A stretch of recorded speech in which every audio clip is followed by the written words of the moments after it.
Après 15 jours à festoyer, le carnaval de Nice s'est terminé ce 25 février. Le roi a été incinéré devant 28 000 personnes réunies sur la promenade des Anglais. Petits et grands, dignitaires et anonymes étaient au rendez-vous de ce 150e anniversaire. Pour l'occasion, l'Opéra de Nice a renoué avec la tradition des bals masqués et organisait le Grand Bal du Vélionnet.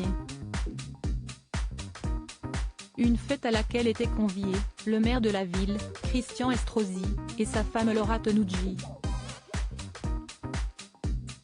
Masque noir assorti à un costume pour monsieur le maire, masque rose associé à une longue robe plissée noire rayée blanche pour madame. Le couple s'est décidément pris au jeu du déguisement, a dansé et posé le sourire aux lèvres aux côtés des autres invités tels que Robert Roux, adjoint au maire de Nice délégué à la culture, ou encore Bertrand Rossi, le directeur de l'Opéra de Nice. Au cours des 19e et 20e siècles, l'Opéra de Nice devient le lieu privilégié des bals masqués organisés lors des festivités carnavalesques, avait écrit l'organisation du carnaval sur son site internet.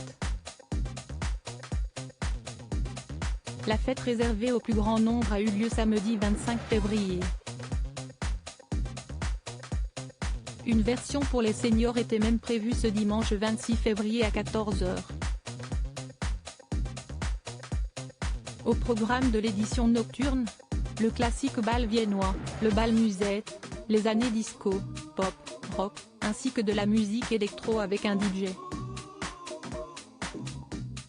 L'unique consigne était de venir costumé.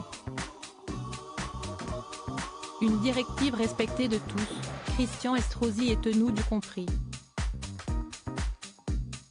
Supérieur à Laura Tenucci et Christian Estrosi, une histoire d'amour faire la fête en famille. Les Estrosi ont su profiter de ces 15 jours de célébration en famille.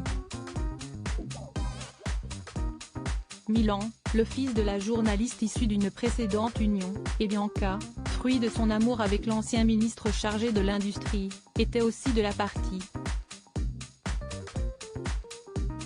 Invitée à un corso carnavalesque le 18 février 2023, la petite famille avait sélectionné ses plus beaux apparats. Ainsi, Laura Tenucci portait une robe de princesse blanche et scintillante qu'elle avait accessoirisée à l'aide d'un diadème. Sa fille Bianca avait, elle, fait le choix d'une option plus gothique, s'affichant en mercredi à dames.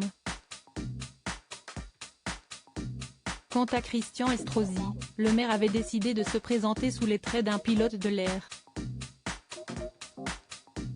Ce qui est sûr, c'est que le clan était ravi de participer aux festivités qui ont pris fin, un jour plus tôt en raison de la météo capricieuse. Article écrit en collaboration avec 6 Médias. Crédit photo, Bruno Bébert.